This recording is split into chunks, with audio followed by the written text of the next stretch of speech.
연휴 잘 보내셨습니까? 뉴스파이터 김명준입니다. 춘내 불사춘이 아니라 출애 불사춥니다. 가을이 왔지만 가을이 아닙니다. 겨울입니다. 너무 추워요. 네. 날이 이렇게 추워지니까 벌써 난방비 걱정에, 물가가 폭등한 세상에 생활비 걱정에, 내년에 자녀들 학자금 걱정에 우리 주머니엔 벌써 일찌감치 겨울이 찾아왔습니다. 그래도 사람이 날로고 위로죠.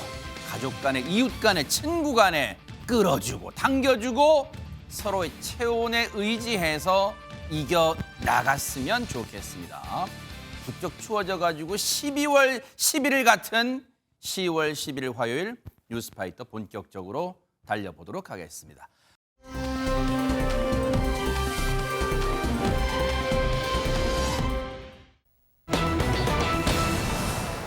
연휴 기간에요.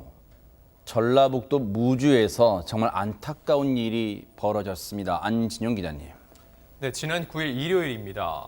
네, 경찰은 가족과 연락이 닿지 않는다는 한 남자의 신고 전화를 받고 전남 무주의 한 단독주택으로 출동했습니다. 네. 그리고 오후 4시 45분쯤 집에 쓰러져 있는 일가족을 발견을 했는데요. 네. 발견 당시 3명은 거실, 2명은 방, 1명은 화장실에 쓰러진 상태였습니다. 네. 이들 몸에 특별한 외상은 발견되지 않았습니다. 네. 하지만 거실과 방에서 발견된 5명은 심정지 상태였고 네. 화장실 안쪽 문 안에 쓰러져 있던 50대 여성은 급히 병원으로 이송됐습니다. 일가족이 5명이나 지금 안타깝게 목숨을 잃었어요. 대체 무슨 일이 벌어진 겁니까? 박성배 변호사님. 이들은 사건 발생 하루 전날인 지난 8일에 80대 노모의 생일을 맞아 잔치를 하기 위해서 시골 집에 모였습니다. 이 집에는 평소 노모 혼자 살고 있었고 큰딸 내외, 큰손녀, 작은딸 내외 5명이 찾아와서 이날 모두 6명이 모이게 된 것입니다. 그런데 그중에서 80대 노모, 큰사위, 큰손녀, 작은딸, 작은사위 5명이 사망하고 말았습니다. 아유. 사인은 모두 일산화탄소 중독으로 밝혀졌습니다. 아유. 1차 간이 검사에서 일산화탄소 양성 반응이 나왔고 집안 전체 가스 냄새가 진동해서 이 소방대원들도 산소 마스크를 착용한 채 집 안으로 진입했다고 합니다. 세상에. 유일한 생존자인 큰딸은 이 가스가 퍼질 당시에 화장실로 몸을 피해 목숨을 건졌지만 현재 병원에서 산소 치료를 받고 있음에도 불구하고 의식이 돌아오지 않고 있습니다. 김진휘 변호사님, 일산화탄소 중독이랍니다. 어쩌다가 지금 이런 일이 생긴 겁니까, 그러면? 지금 이제 국과수 등이 이제 현장 감식을 했습니다. 그래서 이 주택에 대해서 살펴봤는데요. 일단 문제는 보일러실이 이제 외부에 보통 이제 설치가 되어 있는데 네. 이 주택 같은 경우는 내부에 설치가 되어 있었다라고 아하. 합니다. 그래서 이 보일러실이 내부에 있었고 그리고 또 심지어는 확인을 해봤더니 보일러구 연통하고 그 배기구 있는 데에 네. 이물질로 막혀 있었다고 합니다. 아이고. 그리고 이제 검은 재도 많이 쌓여 있어서 결국에는 이렇게 보일러를 작동을 시켰을 때 일산화탄소가 외부로 배출이 돼야 되는데 그게 배출되지 못하고 이제 주택 내부로 들어오다 보니까 지금 이렇게 안타까운 사고가 발생을 한 것으로 보입니다. 어머. 그래서 지금 이 주택 같은 경우에는 덕유산자락 370m 고지에 이제 위치해 있기 때문에 최근에 또 날씨가 추웠지 않습니까? 예. 그래서 어쩔 수 없이 이제 보일러를 가동을 했다고 아이고. 합니다. 그런데 지금 이렇게 안타까운 사건이 이제 벌어진 건데요. 지금 이제 경찰에서 확인한 바에 따르면 지금 이제 특별히 외상은 발견되지가 않아서 지금 범죄 정황은 없다고 밝혀지고 그리고 일산화탄소 중독에 의한 사인이 밝혀진 것입니다. 세상에. 어쩌다 이런 진짜 청천벽력 같은 일이 벌어진 거예요. 관련해서 경찰 얘기 좀 들어보시고 이어가 보도록 하겠습니다. 저녁에 식사하시고 그런 흔적들이 있거든요. 식사하시고 주무신 것 같은데 좀 주무시다가 병고 당하신 걸로 추정이 돼요. 사망의 원인은 CO 중독이고 간이 검사하는 게 있거든요. 그 이산화탄소 농도 그거를 이제 그것도 다 해보니까 전사자 간에 전부 다 이산화탄소 중독으로 일단 결론이 내려진 거고요. 작은 방 옆에 딸려 있는 다용도실 하나 있어요. 거기 안에다가 설치하셨더라고요. 제가 떨어져 있는 거 보니까 상당히 오랫동안 제가 이제 끼어 있던 것 같아요. 지금 이 사진을 보시면 연통에 금이, 즉 갈라진 틈이 선명하게 보였다는 거예요. 현장에 출동한 경찰과 소방대원의 모습, 지금 이 사진입니다. 그리고 제가 지금 주변에 떨어져 있죠. 그러니까 오랫동안 사용 안 하고 이제 정비를 그동안 안 하셨던 것으로 추정이 돼요. 이 연통 내부가 꽉 막혀 있어서 일산화탄소 등 중독가스가 밖으로 배출되지 못하고 이른바 역류를 한 것으로 추정이 됩니다. 정말 청천벽력한 어쩌다 이런 일이 생길 수 있어요, 진짜. 그러니까요. 더 안타까운 것은 이 할머님이 생신을 맞아서 가족들이 생신 축하 자리를 하러 모인 거예요. 그런데 이런 사고가 터져서 일가족이 거의 뭐 지금 보니까 무주의료원 장례식장에 분향소가 설치가 됐는데 그 의료원에 분향소가 3군데가 있는데 3군데 다 이 가족으로 다 지금 안치가 돼 있어요. 그러니까 너무 안타까운 일이죠, 사실은. 제1 분향소에는 이 할머님이 모셔 있고 2 분향소에는 큰 사이하고 큰 손녀, 그리고 3 분향소에는 작은 딸과 작은 사이가 지금 현재 모셔져 있는데 야, 보는 사람 입장에서 얼마나 안타깝겠습니까? 이 할머님 효는 또 이분들이 얼마나 효심이 지극하냐면 지속적으로 용돈을 드렸나 봐요. 이 할머님이 80대 노모신데 할머님이 시장 가시거나 읍내 병원 가시면 늘 자랑을 하셨대요. 아이들이 내 자녀들이 준 용돈 가지고 내가 병원도 다니고 또 시장 와서 물건도 산다 하면서 얼마나 자랑을 했는지 저 동네 사람들이 다 알아요. 이 정도로 효심이 깊어서 그날도 생일 맞으셔서 축하해드리고 또 아버님이 돌아가신 지가 얼마 안 됐어요. 그래서 이제 더 어머님이 힘들어하실까 봐 갔는데 결국 이런 일이 일어나서 너무 안타깝고 주변 사람들도 가슴 아파하고 있다 이렇게 전해지고 있습니다. 이번에 이제 희생되신 분들 중에 이 80대 어르신 입장에서는 작은 딸 부부가 한꺼번에 변을 당해서 지금 이 장례식장에 안치가 됐는데 그 상주 역할을 세상에 한꺼번에 부모를 잃은 고3 아들이 상주를 맡고 있다면서요. 세상에. 김현주 평론가님. 네, 이 사망한 작은 딸 부부의 유족 측이 언론과의 인터뷰를 한 것을 보면은요. 너무나 갑작스럽게 이렇게 황망하게 부부가 한꺼번에 돌아가시다 보니까 지금 그 빈소도 굉장히 그 분위기가 뭐 왜 침울하지 않겠습니까? 그러니까요. 너무 갑작스러운 일을 당했고 네. 또 이 사망하신 부부 슬하에는 그 조카 그러니까 고3 큰아들, 중3 작은아들, 아들만 아마 둘이 있었나 봐요. 근데 이번에 할머님 생신에 같이 오지 않았던 이유가 큰아들은 아르바이트를 하고 있었고 작은아들은 운동을 하고 있었다고 합니다. 그래서 같이 오지 않았기 때문에 어떻게 보면 화는 면했지만 졸지에 정말 갑자기 고아가 되어버린 거죠. 부모님을 한꺼번에 잃는 이런 안타까운 상황에 처하게 됐습니다. 고등학교 3학년이면 글쎄요. 이런 얘기가 적절할지 모르겠지만 박성배 변호사님 그 고3 아들은 내일 모레 수능을 코앞에 두고 있을 거 아니에요. 이 작은 딸 부부가 동시에 사망하면서 그 자녀인 고3 큰아들이 상주가 됐습니다. 이 아들은 부모님이 무주로 향하면서 모처럼 온 가족이 모인다고 그렇게 좋아하셨는데 이런 변을 당하다니 믿어지지 않는다면서 눈물을 훔치고 있습니다. 이 아들은 현재 청주에서 고등학교 3학년에 재학 중으로 다음 달 17일에 수능을 앞두고 있습니다. 이 장례식장 앞에서는 이 10대 상주와 친구들이 부둥켜 안고 있는 모습도 포착되는데 친구의 부모님이 사망했다는 소식에 한달음에 청주에서 무주로 달려온 친구들 말을 잇지 못한 채 오열하기도 했습니다. 우리 친구 고3인데 어떡하냐? 네 곁에는 우리가 남아있다 힘내라면서 어깨를 감싸안고 눈물을 쏟아냈습니다. 참 뭐랄까요? 지난 2018년 여러분 그때 고등학생 3학년 고등학생 3명이 사망했던 그 강릉 펜션 사고 기억나실 거예요. 그때도 김진휘 변호사님 일산화탄소 중독이 문제가 됐었잖아요. 그렇습니다. 일산화탄소 중독이라는 사고가 생각보다는 많이 일어나고 있습니다. 그래서 2015년부터 지난해까지 집계를 한 걸 보면 총 이제 인사사고가 이제 54명에 달할 정도로 굉장히 많습니다. 네. 그래서 뭐 화재라던가 폭발이라던가 이런 걸로 인한 사고보다는 오히려 이제 사상이라던가 아니면 많이 다치는 경우가 굉장히 많은 이제 빈번한 사고인데요. 네. 그래서 그 원인이 바로 그 일산화탄소라고 하는 게 특별히 냄새도 없고 그다음에 어떤 맛이 있는 것도 아니고 색깔이 있는 것도 아니고 그렇기 때문에 일산화탄소가 이제 누출이 됐을 때 그거를 알아차리는 게 굉장히 어렵다는 겁니다. 그래요? 네. 그렇기 때문에 단순히 이제 증상은 그래도 몇 가지가 있는데 두통이 느껴진다거나 어지럼증, 그다음에 뭐 메스꺼움 이런 것들이 일어나면 이게 일산화탄소에 중독이 돼가고 있다는 것이기 때문에 이런 것들이 느껴진다고 하면 바로 환기를 시키시고 그다음에 그 자리를 바로 이탈을 하셔서 119에 신고를 하셔야 될 것 같습니다. 네. 그래서 일산화탄소 중독이라는 사고를 막기 위해서는 위해서는 예방이 무엇보다도 중요한데 그 예방을 이제 할 수 있는 방법은 이번 사고로 이제 미뤄봐서 아시겠지만 연통이라던가 배기구에 어떤 이물질이 있는지를 수시로 좀 확인을 하실 필요가 있고요. 그다음에 이제 가스 보일러라든가 이런 것들은 환기가 잘 되는 곳, 되도록이면은 뭐 주택 외부에 설치를 하는 것이 중요할 겁니다. 그리고 이제 그 가스통이라든가 보일러 배기관이 이제 뭐 이탈을 했는지, 균열이 있는지, 찌그러졌는지 이런 것들을 확인을 수시로 하실 필요가 있고 또 가장 좋은 거는 일산화탄소 감지기가 또 따로 요즘에 있습니다. 그래서 그런 것들을 설치를 하신다거나 아니면 보일러를 가동을 시킬 때 환기를 자주 하신다거나 그렇게 하셔서 반드시 예방을 하실 필요가 꼭 있습니다.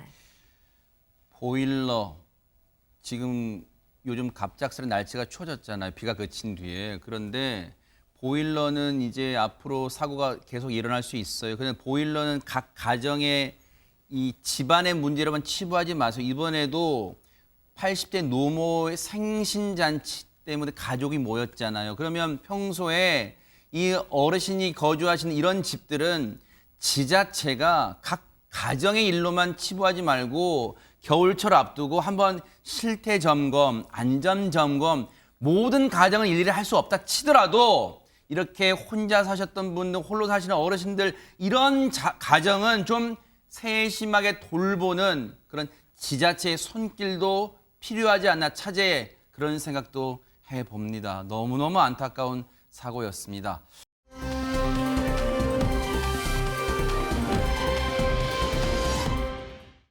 여러분 혹시 휴게소 같은 데 공중 화장실 이용해 보시면 그런 특히 남자분들은 그런 거 많이 보셨을 거예요. 소변기 앞에 뭐라고 문구가 써 있어요. 어떤 문구가 써 있었습니까? 안진영 기자님 혹시 기억나십니까? 네, 아름다운 사람은 떠난 자리도 아름답다 이런 얘기인데요. 네. 그런데 이 문구가 비단 화장실에만 적용되는 건 아니었습니다. 지난 토요일 여의도에서는 오랜만에 불꽃 축제가 열렸죠. 네. 하지만 이 화려한 불꽃 축제 뒤에는 눈살을 찌푸리게 하는 광경도 있었습니다. 어허. 영상 보면서 자세히 설명드리겠습니다. 팬데믹 이후 3년 만에 열린 와. 서울 세계 불꽃 축제. 대박이네요. 무려 100만 명이 넘는 시민들이 모여 그 화려한 장관을 이게 엊그제 감상했습니다. 모습이에요? 네, 와. 맞습니다. 이 모습 많은 분들이 지켜봤을 텐데요. 그런데 불꽃이 꺼지고 인파가 돌아간 뒤 와. 한강공원의 모습은요. 이 모습과는 전혀 달리 처참했습니다. 와. 지금 보시는 것처럼 분리수거 안 된 쓰레기가 한 대 뒤엉켜 쌓여 있고 공중 화장실 옆에도 맥주캔과 배달 음식을 먹고 난 쓰레기가 이렇게 쌓여 있습니다. 하하. 지난 8일 단 하루였는데요. 하루 동안 발생한 쓰레기의 양은 자그마치 50톤입니다. 지금 보시는 저 1톤 트럭으로요. 네. 50번 실어나려야 하는 양이었다고 합니다. 하하. 아니 불꽃 축제 보러 가시는 건 누가 안 말려. 근데 이 시민의식 얘기 안 할 수가 없어요. 김현주 평론가님. 그렇죠. 우리나라가 뭐 세계적으로도 볼 때 경제 대국으로서의 위상도 10대 이내에 들어가 국방력도 뭐 6, 7위에 하지 않습니까? 그런데 이 시민 의식이라는 점에서는 정말 아쉬운 대목이라고 아니할 수가 없겠습니다. 네. 지난 8일 서울 여의도 한강공원에서 열렸던 세계 불꽃 축제. 네. 3년 만에 열려서 정말 많은 분들이 모였습니다. 네. 100만 명 이상. 주최 측에서는 105만 명이 모였다. 아. 이렇게 이제 추산을 할 정도로 많은 분들이 모였는데요. 근데 이분들이 떠나고 난 그 뒷자리는 정말 처참하다는 표현이 가장 적절하지 않을까 그러네요. 싶습니다. 네. 청소를 맡은 분들이 주최 측은 물론이고요. 한강사업본부, 영등포구 이런 데서 나와서 다음 날 아침까지 이제 청소 작업을 했는데도 아이고. 이 쓰레기가 어떤 분들은 이렇게 매트 같은 거, 도자리 같은 거를 펴놓고 앉아서 음식을 드시다가 음식 쓰레기, 맥주, 페트병, 과자봉지, 돗자리까지 그대로 몸만 살짝 빠져나간 것처럼 보이는 그런 쓰레기 더미도 있었다는 거예요. 그러니까 아무리 치워도 이것을 치울 수가 없을 지경. 그러니까 50톤이 발생을 했다는 것인데 3년 전 2019년 코로나 이전에 네. 있었던 그 세계 불꽃 축제 이후에는 45톤이 발생했다고 그래요. 하하. 그러니까 산술적으로 비교해봐도 약 11% 정도 쓰레기 양이 증가한 것도 있지만 이것을 어떻게 이렇게 버려두고 가셨는지 참 정말 안타깝습니다. 그때도 많았네요. 2019년에도 많았네요. 45톤. 그때는 깨끗했고 이번에만 저렇게 지저분하게 남기고 간 줄 알았더니 그때도 마찬가지였습니다. 우리의 시민의식이. 3년 동안 불꽃 축제 못 보다가 막 스트레스 풀려고 오는 건 기분은 내려고 오는 건 좋아요. 그런데 흔적들은 남기지 말았어야죠. 관련 얘기 들어보시고 이어가 보도록 하겠습니다. 분리수거 하나도 안 되어 있고 정부 상태가 가져가가지고. 20배 정도 많아졌다고 보시면 됩니다. 행사 당일 오후 9시 반부터 다음 날 새벽 2시까지 4시간 반에 걸쳐서 그러다 보니까 인파가 한꺼번에 몰리다 보니까 한강변에 여러분 가보시면 편의점들이 있잖아요. 거기 물건을 다 동났겠네요. 김진유 변호사님. 그렇습니다. 뭐 상식적으로 생각해봐도 그 인근 편의점 매출이 굉장히 했을 걸로 이제 그렇죠. 보이는데요. 그래서 지금 이거를 어느 정도 예상할 수 있는 글이 온라인에 하나 올라왔습니다. 어허. 그래서 온라인에 그 글 제목이 우리 매장 미쳤다라는 제목으로 이제 어허. 글이 올라왔는데 네. 글을 쓴 사람은 아마도 그 인근 편의점에서 일했던 아르바이트생으로 보입니다. 어. 그래서 그 내용을 보면 네. 10월 8일 날 그러니까 이렇게 축제가 있었던 그 당일 날에 매출액이 하루의 매출액만 2,064만 8천 원이었다. 그러니까 이거는 평소 매출의 3배 정도 되는 가량의 매출이 그날 하루 그래요? 만에 이제 발생을 한 거죠. 오. 그렇다고 한다면은 이것만으로 봤을 때 뭐 매출이 많다는 거는 그만큼 물건도 사람들이 많이 와서 많이 팔았다는 거고 그렇다면 그 쓰레기가 과연 어디로 갔을까의 문제인데 세상에. 그 쓰레기를 뭐 다 편의점에 다시 와서 버리기는 사실은 어렵고 그렇게 하지는 않았겠죠. 그렇다라고 하면은 이런 것만 이제 매출만 놓고 보더라도 왜 이렇게 50톤 가량의 쓰레기가 방출이 됐는지 그런 걸 어느 정도 좀 유추를 해볼 수 있을 것 같습니다. 참 답답하네요. 근데 쓰레기뿐 아니라 아마 가보신 분들은 더 절실하게 느끼셨겠지만 쓰레기 문제만 있는 게 아니었어요. 당일날 교통 상황도 정말 장난 아니었다면서요, 박선배 변호사님. 그렇습니다. 온라인 커뮤니티에 이 불꽃 축제 강변북로 상황이라는 글이 게재됐는데 이 글에는 이 올림픽대로 한가운데 차를 세워놓고 불꽃 축제를 바라보는 시민들 모습 사진도 첨부가 되어 있습니다. 이 글쓴이에 따르면 네. 도로변에 차를 다 세워놔서 이 버스가 빠져나가지 못하고 갇혀 있다. 또 올림픽대로에도 차를 세워놓고 관람 중이라고 합니다. 앞서 경찰이 이 불꽃축제 관람을 위해서 한강 교량, 강변북로 올림픽대로에 불법 주정차할 경우 차량 견인 등 단속을 강력하게 실시하겠다고 밝힌 바가 있음에도 속수무책이었습니다. 뭐 저렇게 이제 세워놓고 보시는 분들 해요. 뭐 세워놓고 보신 분들은 저 구경하시면서 아 그래도 나는 여기 좋은데 정차했다 뭐 그렇게 생각하실 수도 있겠지만 도로가 그냥 주차장을 방불케 했어요. 참 세계 불꽃 축제 오랜만에 하는 건 좋은데 제발 우리의 실종된 시민 의식은 다시금 찾아왔으면 좋겠다 이런 생각도 해봅니다.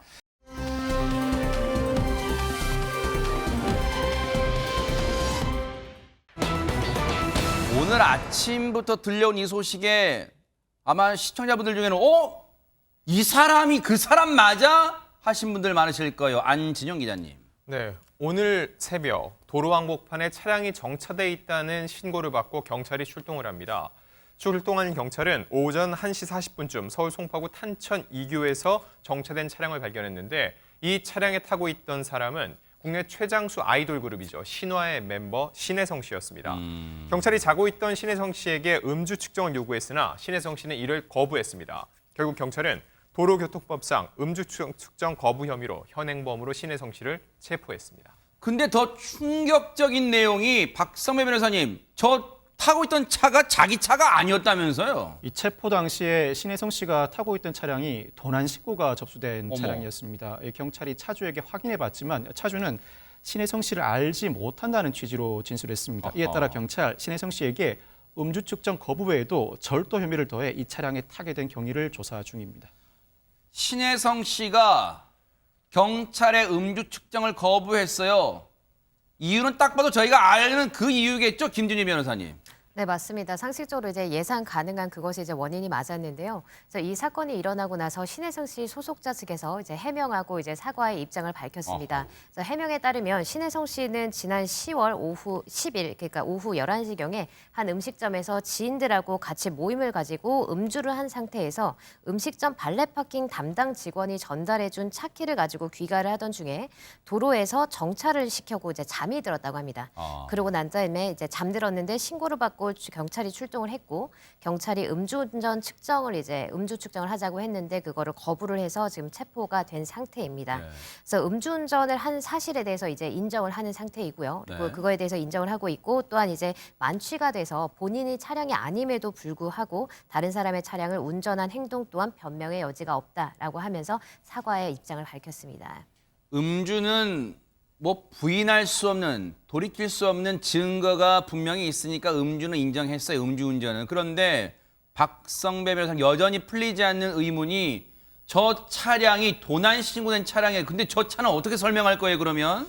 이 남의 차를 타고 간 것 자체로 절도 혐의 입건은 불가피해 보입니다. 절도가 성립하지 않는다고 하더라도 돌려줄 생각은 있지만 자동차를 일시 사용할 경우에 성립하는 자동차 등 불법 사용죄 입건도 불가피해 보이는데 문제는 만취 상태이다 보니 착오로 남의 차를 가지고 갔다는 사실을 입증해낸다면 절도 등 혐의를 벗을 여지는 있습니다. 즉 소속사의 해명대로 이 발레 파킹 직원이 전달해준 키를 가지고 귀가하던 중에 남의 차를 가지고 갔다는 사실이 온전히 사실관계로 밝혀진다면 그때는 절도 등 혐의는 벗을 여지가 있습니다. 근데 보세요. 저 차량이 보통 우리가 차량을 잠가 놓죠. 그리고 발레 파킹 했다면 어쨌든 잠겨 있을 가능성도 있잖아요. 글쎄 열려 있을까요? 저는 발레 파킹 별로 이용 안 해봐서 모르겠습니다만. 근데 본인의 키를 받았는데 남의 차를 연다. 어쨌든 그것도 이상해요.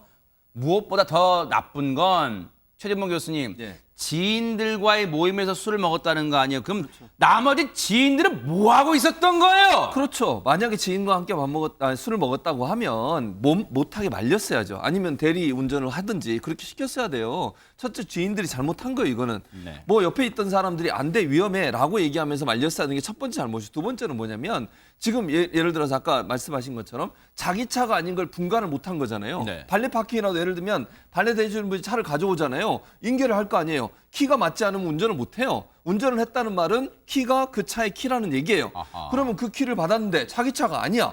그러면 타지 말아야죠. 네. 탔다는 얘기는 뭐예요? 자기 차인지 구분을 못했다는 거예요. 얼마나 술을 먹었으면 구분이 안 아하, 되겠어요. 네. 아무리 밤이라 하더라도 차 타보면 내 차인지 아닌지는 알잖아요. 근데 그게 분간이 안 될 정도로 아마 술을 마시지 않았으면 어떻게 남의 차를 받아가지고 운전하고 가겠습니까? 가다가 지금 잠든 거잖아요, 결국은. 네. 그러니까 제가 볼 때는 이게 뭐 변명의 여지가 없어요. 일단 술을 먹고 운전했다는 것 자체가 문제예요. 이거는 뭐 남의 차를 탔니 안 탔니 이거 가지고 맞아요. 시비를 걸 문제는 아니고 네. 술 먹고 운전대를 잡은 것 자체가 문제고, 두 번째 옆에 있는 지인들이 그것도 연예인이잖아요. 네. 그럼 말렸어야죠. 그거 못하게. 그거 안 한 것도 문제고, 세 번째는 자기 차인지 남의 차인지 구분도 안 될 정도로 그렇게 술을 마셨다고 하면 그것도 더 큰 문제이고, 뭐 변명하면 안 돼요. 변명할 게 아니고 사과하시고, 네. 물론 법적으로 처벌 안 받기 위해서 본인의 주장을 할 수 있지만 변호사가 그런 차원에서 본다면 국민들 볼 때 이런 모습 보고 정말 이런 변명을 하면 더 화가 나는 그런 상황이 아닌가 하는 생각이 듭니다. 뭐 신혜성 씨 전성기는 지났을 수 있습니다. 그래도 팬들이 여전히 있을 거 아닙니까? 실망감이 클 것 같습니다. 김현주 평론가님. 더 실망감을 더하는 사실이 한 가지가 있는데요. 뭘까요? 이번 음주 적발이 처음이 아니라는 허허! 사실입니다. 지난 2007년, 약 15년 전이죠. 2007년 4월에 이미 음주운전 적발이 된 적이 있습니다. 당시에는 압구정동에서 삼성동까지 술 마신 채로 운전을 하고 가다가 적발이 됐는데 혈중 알코올 농도 수치가 0.097, 그러니까 약 0.1%로 당시 기준으로 면허 정지에 해당하는 그런 정도였습니다. 그리고 그 넉 달 만에, 저런 적발이 되고 난 지 넉 달 만에 본인의 단독 앨범을 발매를 하고 또 단독 콘서트를 했다는 거예요. 근데 비슷한 시기에 또 해외 원정 도박 의혹이 있었습니다. 총 5차례에 걸쳐서 1억 4천여만 원에 해당되는 마카오 등지 회사의 원정 도박이 있었기 때문에 이 또한 눈살을 찌푸리게 하는 내용임에 분명합니다. 더군다나 저 일로 2009년 10월에 벌금 1,000만 원에 해당되는 선고를 받았음에도 불구하고 약 한 달 만에 포토 에세이를 또 발간을 했다는 거예요. 그러니까 물론 뭐 사과는 당시에 했겠습니다만 이 개전의 정이 과연 있었는가, 진정한 사과였는가까지도 의심하게 하는 대목이 아닐 수 없습니다. 최근에요. 지금 신혜성 씨도 그렇고 뭐 저희가 이미 보도해드렸던 거기 때문에 이름은 굳이 안 밝힐게요. 최고 유명한 영화 배우도 음주운전으로 지금 적발된 이후에 지금 거의 지금 모습을 드러내지 않고 지금 조용히 지내잖아요. 근데 이제 왜 이런지는 모르겠어요. 근데 안진용 기자님, 신혜성 씨 과거에도 어떠한 일이 있었는가 지금 다시금 뭐 회자가 되고 있는 내용이 있다면서 어떤 내용들입니까? 최근 신혜성 씨의 근황이 다시금 회자가 되고 있는 건데요. 신혜성 씨는 지난해 2월 오랫동안 진행하던 라디오 방송에서 1년 9개월 만에 하차를 했습니다. 네. 이때 건강상의 이유를 들었거든요. 그리고 지난 6월 신화의 절친한 멤버인 앤디 씨의 결혼식이 있었는데 이때 축가를 부르지 못할 정도로 굉장히 몸 상태가 좋지 않은 것으로 알려졌습니다. 그래서 아예 결혼식에 불참했다는 소식까지 있었는데 알고 보니까 이 얼굴을 모두 가린 채 참석을 한 후에 객석에 앉아 있었다는 거죠. 네. 당시 앤디는 이렇게 얘기를 했습니다. 신혜성이 십자인대 파열로 두 다리를 다 수술했고 목도 안 좋은데 굳이 축하해주기 위해서 왔었다고 하고 우선 두둔을 한 거죠. 이 소식을 듣고 팬들은 오히려 걱정을 했습니다. 오죽하면 방송에서도 하차하고 절친한 친구의 결혼식에도 그렇게 축가를 못 부를 정도로 몸이 안 좋은 상태일까 했는데 이 소식이 전해지고 불과 4개월 만에 들려온 소식은 복귀나 이런 다른 활동이 아니라 바로 음주 소식이었습니다. 이 때문에 그동안 신혜성 씨를 걱정하던 팬들 입장에서는 2배의 배신감을 느낄 수밖에 없는 겁니다. 음주운전은 그 누구라도 그리고 어떠한 경우라도 용납될 수가 없어요. 신혜성 씨 처절하게 반성하고 또 법의 처벌 달게 받기를 또 지켜보도록 하겠습니다.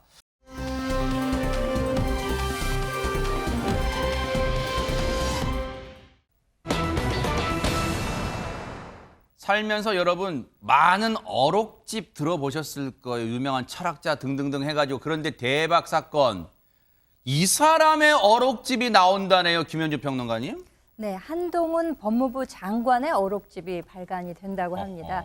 한동훈 장관이 취임한 이래 어떤 그 동영상이 나오게 되면, 특히 뭐 어떤 특정 발언과 관련돼서 동영상이 나오게 되면 그 뷰수가 상당합니다. 굉장히 많은 분들이 관심을 가지고 있기 때문에 취임식 당시의 영상이 100만 뷰를 돌파하기도 했었고요. 이후에 고민정 의원과 국회에서 정책 질의를 하는 과정에서 나왔던 그 질의응답에 대해서는 237만 뷰가 나오기도 하는 등 굉장한 관심을 모으고 있는 일종의 한동훈 신드롬이다, 뭐 이런 이야기까지 나오곤 했었습니다. 그리고 초기에는 저 들고 있는 뭐 가방이라던가 뭐 스카프라던가 이런 패션 아이템까지도 많은 분들이 관심을 갖는, 뭐 그래서 뭐 품절이 됐다는 등 뭐 이런 이야기까지도 나올 정도로 어떻게 보면 사회 현상의 하나로 한동훈 신드롬, 이것의 연장선상에서 이제 그 어록집이 나오는 것이 아닌가, 이런 예상을 해볼 수 있고요. 지금 사실 그리고 그 검수완박과 관련해서 뭐 권한쟁의 심판에서 직접 나가서 변론을 하는 등 여러 가지 행보가 국민 여러분들의 관심을 한 몸에 받고 있는 것은 뭐 거부할 수 없는 사실인 것 같습니다. 네. 취임한 지는 지금 아직 채 5개월이 되지 않았습니다. 지난 5월 17일에 취임을 했기 때문에 그럼에도 불구하고 현 내각에서 가장 돋보이는 스타 장관의 존재감을 가지고 있는 것은 분명한 사실인 것 같고요. 그러니까 네. 소위 요즘 말로 존재감 뿜뿜. 이것이 어떻게 보면은 어록집으로 연관이 되는 것이 아닌가, 네. 이렇게 생각이 됩니다. 근데요, 참 대박이더라고요. 인기가 글쎄 뭐 신드롬이긴 맞나 보더라고요. 한동훈 장관이 쓰고 있던 저 마스크 있잖아요. 저는 원래 저 색깔의 마스크, 저 스타일의 마스크 제가 원래 썼거든요. 근데 저 영상 나오고 나서 사람들이 뭐라 하는지 아세요? 한동훈 마스크 썼네? 와, 제가 졸지에 따라한 인간이 돼버렸습니다. 대박 사건이었습니다. 어쨌든 신드롬인 것 같은데 지금 한동훈 어록집을 내기 위해서 안진용 기자님, 크라우드 펀딩, 이게 대체 무슨 말입니까, 이 말이? 크라우드 펀딩은요, 특정 프로젝트를 수행하기 위해서 대중의 돈을 모으는 겁니다. 이렇게 모아진 돈으로 그 프로젝트를 수행하는 건데, 이번 프로젝트의 대상이 바로 이 한동훈 스피치라는 책을 출판하기 위해서라는 겁니다. 오늘 15일부터 모금을 시작을 하는데요. 이 책은 총 3부로 구성이 된다고 합니다. 한 장군의 인사청문회 이후로요, 1부는 취임사, 2부는 기자회견 발언, 3부는 청문회 및 대정부 질문 발언으로 구성이 된다고 하고 어떻게 해서 이 책을 내려고 하는지 출판 관계자의 얘기를 들어봤습니다. 네. 한 장관은 좌우 및 중도를 넘어 공감대를 형성하고 있다. 답은 그의 발언에 있다면서 이념에 편중되지 않고 반박이 불가능할 정도의 촌철살인 논리를 귀에서 눈으로 확인할 때라고 이 책을 발간하려는 이유를 전했습니다. 네. 어렵네요. 이렇게 말을 어렵게 해요. 그냥 뭔가 좀 확 들어오는 발언들로 좀 채웠다. 그럼 되잖아요. 일단 책은 아직 안 나왔어요. 그런데 뭔가 힌트를 줬대요. 일부 취임사 때 했던 발언들로 좀 꾸미는가 봐요. 그리고 2부는 기자회견 발언, 3부는 청문회와 대정부 질문 발언으로 구성이 되어 있대요. 어떤 내용인지 알 수는 없지만 어쨌든 이 책을 왜 이 순간에 뭔가 장관에서 물러난 사람도 아니에요. 현직 장관이에요. 근데 그 장관의 어록집을 왜 출판하려는 걸까요? 출판사 대표 얘기 좀 들어보시고 이어가 보도록 하겠습니다. 한동훈 신드롬이라고 하는 표현을 쓰신 걸로 되어 있던데 어떤 역대 장관 취임식이 뭐 100만 조회수를 넘었다는 거하고 어떤 예결이었었나요? 그건 뭐 700만 원이 넘었다고 하는데 그거는 제가 봤을 때는 이거를 신드롬이라고 하지 않을 수가 없다고 생각이 들어서 그렇게 썼습니다. 약간 결례가 될지도 모르겠고 한동훈 장관 해서 하면 팔릴 것 같아서 책 만드시는 거 아닙니까? 그런데요. 이게 일단 안 팔린다고 생각해서 내는 출판사는 없어요. 재밌네요. 답변이 재밌어요. 잘 팔릴 것 같아서 책 내려고 하는 거죠? 그랬더니 하하하 출판사 대표가 안 팔린다고 생각해서 책 내는 출판사는 없어요. 최재문 교수님 그렇게 맞아요. 얘기합니다. 그러니까 제가 볼 때도 그래요. 그러니까 상술에 일정 부분 의지한 부분이 있죠. 왜냐하면 물론 한동훈 장관을 모든 사람이 좋아하진 않습니다. 그런데 이제 그럼에도 불구하고 일부의 사람들 중에 한동훈 장관에 대해서 좋은 이미지를 가지고 좋아하는 분들이 많아요. 그분들에게 일단 한 곳만 팔아도 이게 값이 얼마예요? 인세가 얼마고. 이런 부분들을 고민하는 거죠. 저는 그런 부분이 있었기 때문에 이 책을 출간하려는 의도가 있었다고 생각해요. 네. 한동훈 장관한테 이게 도움이 될지 안 될지는 저는 잘 모르겠습니다만 저는 개인적으로 별로 도움이 안 된다고 보지만 그럼에도 불구하고 출판사 입장에서는 그걸 떠나서 이걸 발매했을 때 돈이 되겠다 생각하면 하는 거예요. 다만 이제 계속 그 인터뷰를 진행했잖아요. 아까 그러면서 질문이 뭐가 나왔냐면 만약에 한동훈 장관이 반대하면 어떻게 할 거냐라고 했더니 그때는 출판하지 않겠다고 그랬어요. 왜냐하면 이제 저작권 문제가 걸리는 거거든요. 아무리 출판사라 하더라도 본인이 했던 말을 가지고 책을 만들어서 그걸로 돈을 버는 건 한동훈 장관이 돈을 가져가는 건 아니잖아요. 제가 볼 땐 그러지 않을 것 같은데 그랬을 경우에는 이게 본인이 한 말을 본인의 동의 없이 책을 냈을 때는 논란이 될 수 있기 때문에 아마 한동훈 장관이 동의를 안 하면 책이 나오지 않을 것 같은데 이분 입장에서는 어쨌든 일단 출판을 하는 순간 일정 부분의 수익은 보장된다는 그런 관점에서 한번 접근한 게 아닌가 이런 생각이 듭니다. 이 대목에서 김진희 변호사님한테 직구전 질문. 한동훈 스피치 책이 나오면 나는 이거 산다 안 산다 어느 쪽입니까? 저 이제 뭐 어떤 내용이 있는지는 모르겠는데, 그래서 뭐 한 번쯤 이제 볼 가치도 있는 것 같기도 합니다. 왜냐면 이제 뭐 많이 화제가 되고 있으니까요. 저도 이제 관심이 없다고 이제 말씀드리기 좀 어려울 것 같고요.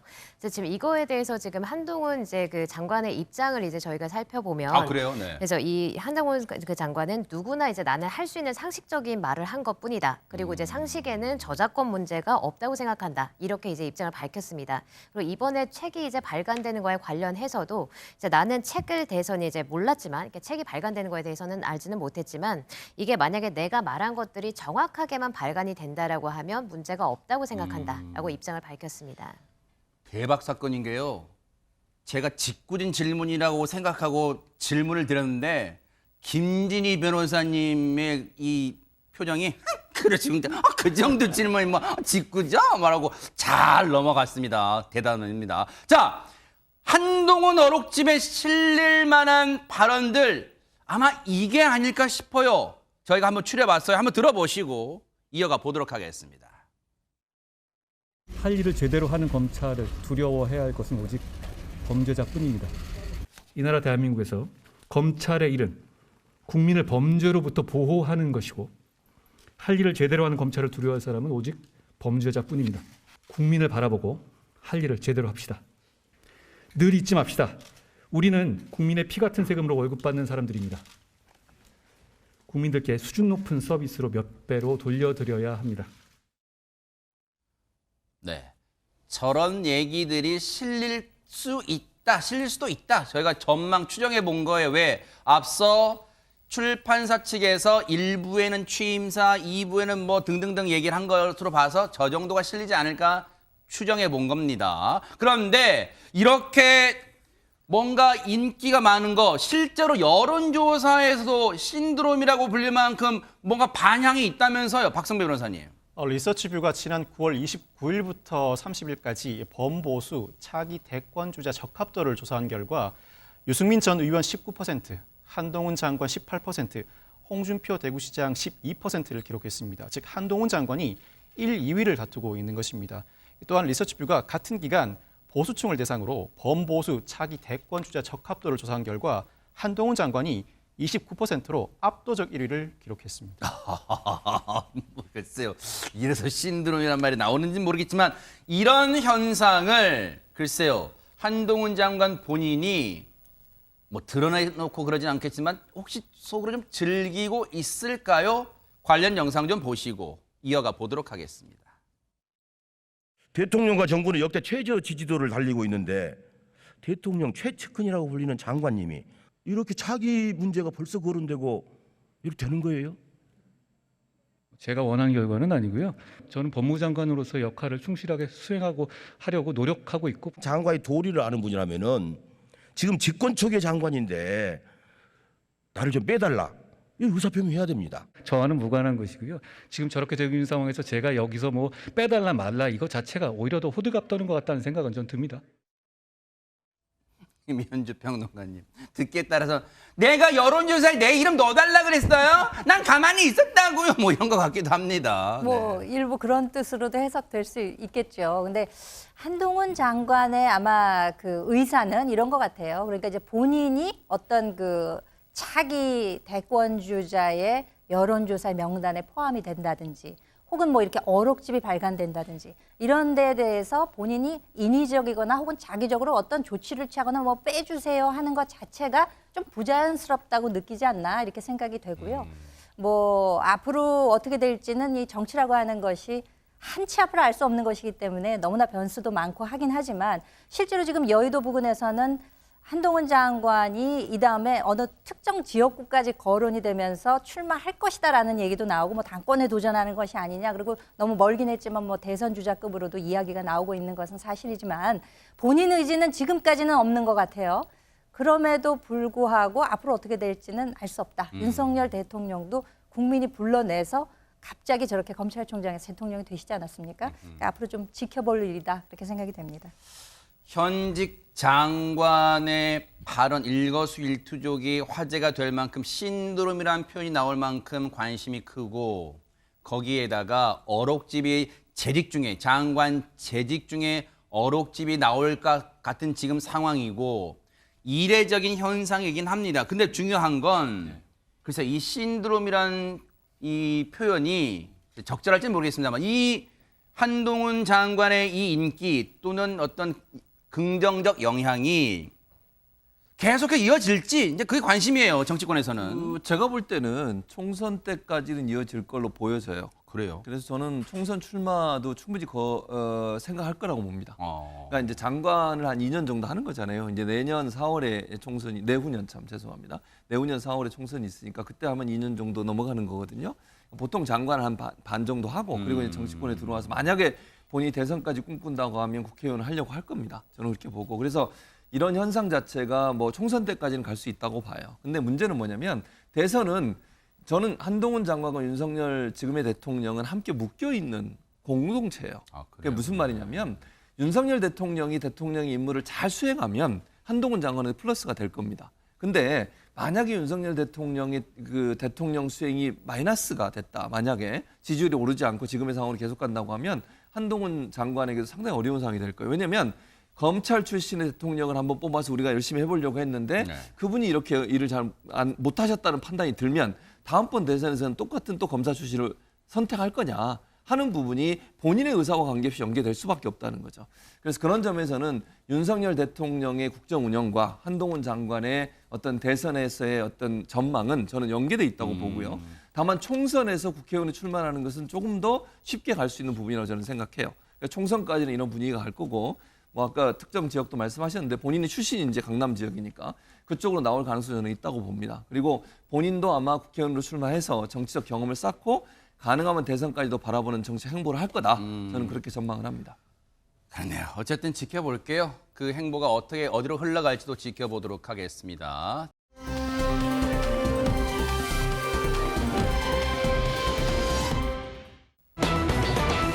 와, 대박 사건입니다. 오늘 아침부터 우리를 깜짝 놀라게 한 소식들 시리즈로 지금 하고 있네요. 지금 세 번째 소식 뭘까요? 안진영 기자님. 네, 바로 배우 선우은숙 씨의 재혼 소식이었습니다. 아하. 갑작스럽다 싶을 수도 있지만은 또 반기는 분들이 많았는데요. 그 상대가 궁금하시죠? 바로 4살 연하인 유영재 아나운서입니다. 아, 남자분이 어려요? 네, 맞습니다. 이 유영재 아나운서 많이들 궁금해하실 텐데. 저분이군요. 네, 네네. 오른쪽이 저분입니다. 네. CBS 가요 속으로 SBS 러브 FM 유영재의 가요 쇼를 거쳐서 현재는 경인방송 유영재의 라디오 쇼를 진행을 하고 있습니다. 네. 두 사람의 나이가 64세, 60세 두 분 다 60대로 접어들었습니다. 그래서 오늘 두 사람 사람이 어떻게 만나게 됐는지 많이 궁금해하시는데 소속사에 따르면 두 사람은 기독교 신자라는 공통점 아래 신앙과 신뢰를 쌓아왔으며 최근 혼인신고까지 마쳤다고 합니다. 어허. 또 양가 상견례를 했는데 상견례는 자녀를 서로에게 소개하는 자리였다고 합니다. 이렇게 사랑과 신앙으로 연결된 중년 로맨스에 많은 분들이 열화와 같은 성화를 보내고 계십니다. 하하. 선운숙 씨 보세요. 왼쪽 선운숙 씨 그리고 오른쪽 유영재 아나운서요. 김현준 평론가님. 부군께서도 라디오 DJ 하시는데 목소리 개인적으로 어느 분이 더 좋으신가요? 남편이 좋죠. 아하, 역시 안 넘어오시는데 살짝 덫을 넣었는데 안 넘어오시네요. 네. 이 유영재 아나운서가 자그마치 32년 동안이나 와, 라디오를 그래요? 베테랑 중에 베테랑 진행자라고 할 수 있는데요. 아하. 그 두 분이 만나시게 된 계기가 지난 7월에 지인 소개로 만나셨다고 그래요. 그래요. 그다지 오래되지는 않으셨죠. 오. 그런데 마침 선우은숙 씨가 그 주현미 씨가 하던 라디오 프로그램의 대타 DJ로 스페셜 DJ로 활동을 하게 되면서 아무래도 베테랑인 유영재 아나운서한테 좀 조언을 구하지 않았겠습니까? 어떻게 진행하면 되느냐. 그러니까 이제 조언을 하면서 조금 더 가까워지는 계기가 되었던 모양입니다. 네. 라디오 진행만을 했기 때문에 본인이 연예면에 기사가 날 일이 전혀 없을 것으로 예상했는데 이런 일이 생기게 됐다라고 하면서 선우숙 씨가 워낙 탑배우고 많은 분들의 사랑을 받고 있기 때문에 네. 아직도 뭐 그렇게 큰 실감은 나지 않는다. 이렇게 소회를 밝히기도 했다고 합니다. 선운숙 씨 하면은 MBN의 대표적인 프로그램 동치미에서도 단골 손님으로 앉아 계신 마담 중에 한 분이시잖아요. 그래서 최근에요. 그래서일까요? 뭔가 힌트를 주는 듯한 그런 발언이 있었대요. 한번 들어보시고 이어가 보도록 하겠습니다. 저 이번 추석에 아들 며느리 테리 이태리 갔어요. 전부 다 이태리랑 독일을 뭐 사업차 겸사겸사 놀러 갔어요. 저는 강아지 2마리하고 뭐 해요? 저 강아지 우리 언니한테 맡기고요. 추석 때 지리산 갔다 왔어요. 혼자요? 친구랑요. 남자친구요? 상상이 막 남자 아니 어머 이게 웬일이야? 남자 났어. 저도 방송을 쫙 하는데 나흘이 딱 비는 거예요. 그래서 나흘을 다 갔다 오면은 내가 또 촬영하는데 지장이 있으니까 2박 3일만 지리산을 갔어요. 그럼 그 남자는 제사 안 지나나? 그 여자예요. 네, 곳곳에 함정 질문들이 막 쇄도를 했어요. 그런데 안진용 기자님, 어쨌든 저 녹화분이 방영된 데가 지난 8일, 그리고 불과 며칠 지나서 오늘 아침에 뜨악하니 선운숙 씨의 이 결혼, 재혼 소식이 났어요. 뭔가 저때 힌트를 좀 넣은 듯이 준 걸까요? 어떻습니까? 세상에 숨길 수 없는 게 3개 있다고 그러죠. 가난, 기침, 그리고 사랑. 그리고 제가 취재한 바로는 저 지리산 같이 간 분 유영재 아나운서가 맞습니다. 그래요? 왜냐하면 대박 사건! 방송이 그저께였잖아요. 네. 녹화가 9월 말에 진행이 됐는데 추석은 9월 8일, 9일 그 정도였습니다. 네. 제가 알기로 혼인신고가 9월 1일 날 정도 됐습니다. 어머! 그러면은 그 전에 이미 상견례를 마쳤던 건데 생각을 해보면은 이혼하고 이제 혼자 계시는 어머니를 두고서는 가족들이 모두 해외여행을 떠났다. 사실 어머니가 기댈 사람이 없으면 가족들도 그렇게 하지 않았을 겁니다. 충분히 어머니 혼자서도 누군가 기대고 함께할 사람이 있었기 때문에 가족들이 편하게 해외여행에 갈 수 있었던 것 같고요. 네. 이거 대답 하나하나 따져보면 선운숙 씨의 대답이 정확합니다. 남자친구랑요 했을 때 상상에 맡길게요. 대답 안 한 건 남자친구 아닙니다. 그때 이미 남편이었습니다. 그러네요. 예, 그 남자는 제사 안 지나요? 아니요. 부부이기 때문에 제사를 따로 지낼 필요가 없죠. 어찌 보면 어머. 선숙 씨는 거짓말을 하지 않고 정확하게 본인의 상황을 얘기를 했던 겁니다. 어머, 진짜네요? 이렇게 딱딱딱 해보니까 그 대답이 정확한 대답이었네요. 그런데 박성배 변호사님, 그럼에도 불구하고 시청자분들이나 지금 저희가 이 자리에서 깜짝 발표다라고 표현하는 이유가 좀 있을 것 같아요. 선운숙 씨는 한 번의 헤어짐 이후에 좋은 인연을 만나더라도 결혼은 하지 않을 생각이었다고 합니다. 그렇지만 결혼을 하게 됐는데 오늘 한 언론과 인터뷰에서 선운숙 씨는 결혼 생각이 아예 없었기 때문에 방송에서도 이영하 씨에게 나 결혼 안 한다라고 망설임 없이 이야기를 하기도 했다. 그런데 유영재 씨가 결혼을 정식으로 하고 혼인신고도 해야 우리의 관계를 인정받을 수 있고 친구처럼 만나기만 하면 서로의 보호자가 안 된다. 앞으로 남은 시간 우리를 위해 살자라고 하는데 그 말에 반박할 수가 없었다고 합니다. 유영재 씨도 밝혔습니다만 앞서 인터뷰 때 두 사람이 이제 만나서 알게 된 게 한 석 달 정도? 뭐 이제 그 정도 남짓이잖아요. 네. 최재문 교수님. 네. 글쎄요, 이제 뭐 시간이 중요한 것보다 그 사이에 얼마나 긴밀하게 얘기를 나누느냐 뭐 그런 것도 중요할 텐데 어떤 배경이 크게 작용했을까요? 그러니까 일단 이렇게 처음 만나면 이랬대요. 선은숙 씨가 친한 동생을 만나는 자리에 동생 지인으로 함께 온 거예요. 그래서 처음 만났대요. 그러니까 물론 뭐 방송계에서는 서로 알고는 있었지만 뭐 이렇게 만남이 이루어진 건 아마 얼마 안 되고 3개월밖에 안 된 것 같아요. 말씀하신 것처럼. 근데 그때 만나고 나서 서로에게 관심이 있었고 전화 통화를 계속 했던 것 같아요. 그리고 또 하나는 주일날 예배를 같이 드리러 다녔대요. 기도를 같이 하지 않았을까 개인적으로 그런 생각이 드는데 네. 그래서 아마 신앙심도 일정 부분 작용을 했을 것 같고 제가 볼 때는 두 분 다 이제 기독교 신앙을 갖고 있으니까 또 하나는 이 선훈 씨도 그런 얘기를 하더라고요. 10년 동안 만나도 정이 안 드는 사람이 있는가 하면 짧은 만남이라도 그 사람에게 호감이 가는 사람이 생길 수 있죠. 있다. 네. 그러니까 기간은 중요하지 않고 두 사람 사이의 신뢰가 깊었고 서로가 서로에게 정말 믿음을 줄 수 있는 그런 관계가 형성됐기 때문에 두 분이 결혼하게 됐다 이렇게 밝히고 있어서 아마 짧은 만남이었지만 신뢰감이 깊어졌던 것 같고 그다음에 서로 이제 황혼의 시기에 서로 기댈 사람이 필요한 상황 아니겠어요? 그런 부분에서 서로가 서로에게 의지할 수 있는 그런 마음이 생기지 않았나 그렇게 생각을 합니다.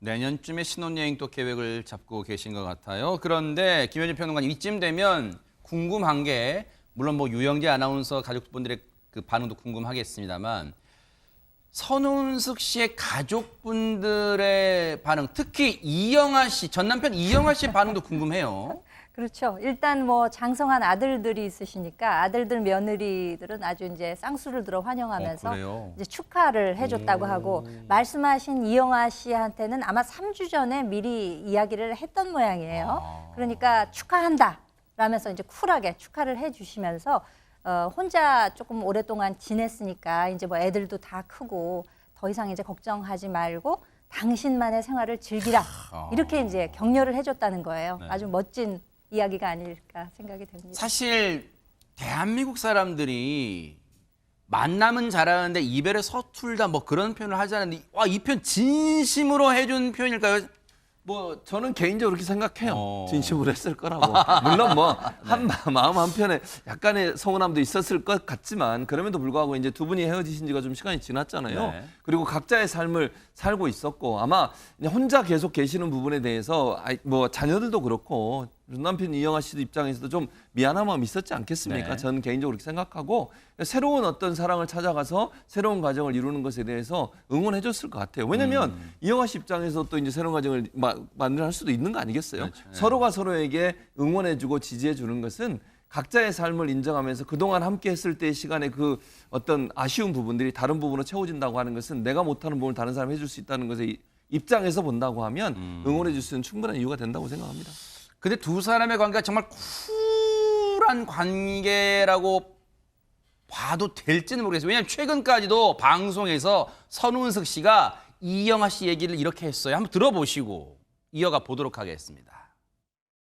제가 20살에 방송국을 들어갔으니까 22살 때 애들 아빠를 만났어요. 그랬는데 저는 2년 된 이제 신인 탤런트고 그때 뭐 한참 잘 나갈 때 내가 볼 때는 나하고는 격이 맞지 않는 사람인 것처럼 그냥 까마득하게 잘 나갔던 제가 얼마나 부러웠겠어요.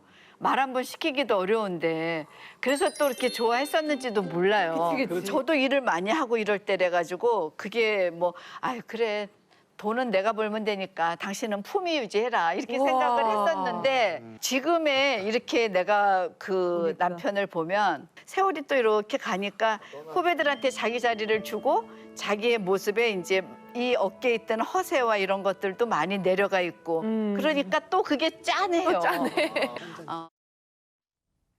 뭔가 사랑을 넘어서 같이 나이가 들어가면서 동료애도 많이 느껴진 그런 발언이잖아요. 근데 왜 우리가 이런 얘기를 하냐면 이영아 씨 얘기를 지금 많이 하냐면 안진용 기자님 실제로 두 사람이 이혼한 후에도 예능 프로그램에 동반 출연도 많이 했단 말이에요. 네, 두 분은 일단 1981년에 결혼을 했는데요. 그리고 26년 만인 2007년 이혼을 했습니다. 그 후에 2018년 아들 이상원 씨의 결혼식에 나란히 참석해서 눈길을 끌었고요. 지난 2020년 이 동치미의 13년 만에 아예 이 헤어진 부부가 동반 출연을 했습니다. 굉장히 이례적인데요. 정말 한국판 할리우드 커플이라고 할 만할 텐데 그러다가 지난해 초에는요. 아예 이혼을 다룬 한 프로그램에서 이혼하게 된 계기 등을 과정을 공개를 하고 다시 두 사람이 함께 이렇게 한 공간에서 생활하는 모습도 보여줬었는데요. 이거에 대해서 선우숙 씨는 이렇게 얘기를 합니다. 이혼 후에도 친구처럼 잘 지내는데 왜 헤어졌냐고들 묻는다고 하는데 사실 헤어졌어도 부부간 이야기면 둘밖에 모르는 겁니다. 그래요. 맞아요. 깊은 울림을 주는 그 얘기예요. 사실 선우숙 씨가 이런저런 얘기 이제 방송에 나왔는데 들려주고 있는데 가감 없이. 그런데 선우숙 씨의 아들, 며느리의 얘기도 한번 들어보시고 이어가 보도록 하겠습니다.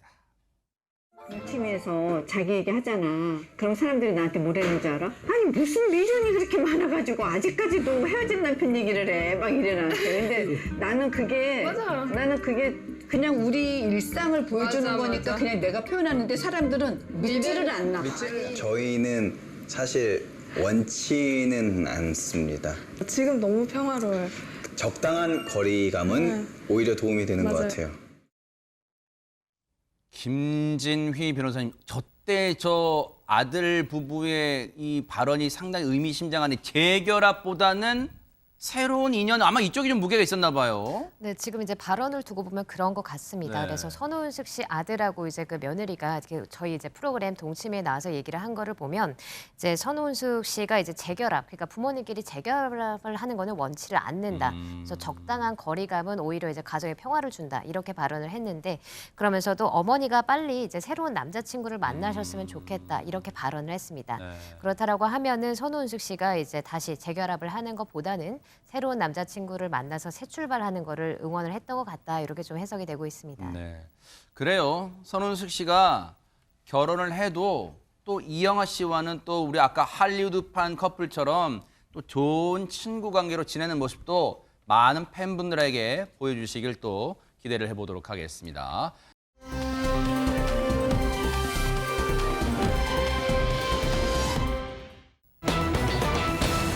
벌써 추워졌어요. 앞서도 뭐 겨울 같다 그랬잖아요. 그러다 보니까 벌써 하늘에서 눈이 와요. 안진영 기자님. 네, 한글날 연휴 마지막 날인 어제 올해 첫눈이 관측됐다고 하는데요. 네. 자세한 모습 영상을 보면서 진짜로 눈이 설명드리겠습니다. 왔다고요? 설마 어딜까요? 네. 바람에 흔들리는 나무들 위로 새하얀 눈이 내려앉아 있습니다. 이거 올해 1월달 그림 아니에요? 아닙니다. 바로 어제입니다. 어허. 많은 양의 눈은 아니지만 설악산 고지대에는 지난해보다 아흘에 빠른 첫눈이 내렸는데요. 어머. 올해의 첫눈은 지난 2015년 이후 7년 만에 가장 빠른 가을 첫눈이기도 합니다. 대박 사건입니다. 성큼 다가온 겨울 날씨에 아마 시민분들은 어머 왜 이렇게 추운 거야? 이게 가을 설종인 거야? 하셨을 거예요. 한번 들어보시고 이어가 보도록 하겠습니다. 옷을 최대한 두껍게 입으려고 했어요. 이 바람도 많이 불고 비도 막 갑자기 오다가 그쳤다가 해가지고 돌아다니기 힘든 것 같아요. 너무 추워가지고 패딩을 입고 나왔는데 밖에서 너무 추웠는데 안에 들어가기 너무 더워가지고 패딩을 들고 다니게 됐어요. 며칠 전만 해도 이제 낮과 밤 기온차가 너무 커가지고 낮에는 좀 더웠는데 이제는 벌써 낮이든 밤이든 상관없이 너무 추워지고 그래가지고 이제 오늘 처음으로 경량 패딩을 꺼내서 입었습니다.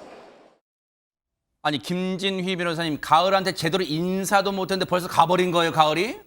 그러니까 저도 이제 가을 날씨 굉장히 많이 기다렸는데 갑자기 겨울이 된 것 같습니다. 네. 그래서 뭐 날씨는 지금 굉장히 겨울같이 너무 추운데 갑자기 네. 추워졌죠. 근데 지금 날씨는 또 이제 그런데 10월이라 가지고 굉장히 당혹스러웠을 겁니다. 그렇죠. 근데 이제 첫눈이 이제 올해 벌써 내렸다고 하는데 강원도 설악산하고 광덕산에 이제 첫눈이 내렸습니다. 오. 그래서 기상청에 따르면 어제 새벽에 광덕산에 첫눈이 내리고 그다음에 또 어제 오전에는 설악산에 첫눈이 내렸다고 합니다. 네. 그래서 첫눈이 뭐 굉장히 빨리 내린 것 같다 이런 느낌이 있는데 실제로 그렇고요. 그래서 이제 그렇구나. 작년보다는 9일 정도 빠르게 내렸고 어허. 또 재작년보다는 24일 빠르게 내렸습니다. 네. 그래서 그 원인을 살펴봤더니 이제 북서쪽에서 찬 공기가 기온을 떨어뜨려 가지고 첫눈이 온 날짜가 아무래도 앞으로 당겨진 걸로 보입니다. 그래서 이제 오늘도 굉장히 추우셨을 텐데 내일은 조금 더 춥다고 합니다. 아이고. 그래서 기상청에 따르면 이제 내일 아침 기온이 오늘보다 더 낮아서 전국적으로 아마 5도 정도라고 하니까 이제 옷 따뜻하게 입으시는 네. 게 좋을 것 같고요. 네. 그리고 나서 이제 낮 기온은 오늘부터 조금씩 다행히 올라서 평년 기온을 되찾을 것이라고 합니다. 그러니까 이때 건강 잘 챙기셔야겠어요. 보고 계십니까? 대박 사건. 네. 안녕하십니까, 김명준입니다. 여러분과 함께하는 뉴스파이터. 다양한 소식과 뉴스를 보고 싶으시면 화면 오른쪽을 꾹 눌러 구독해 주시길 바랍니다. TV로도 유튜브로도 여러분께 한 발 더 다가가겠습니다. MBN 뉴스와 뉴스파이터를 사랑해 주셔서 고맙습니다.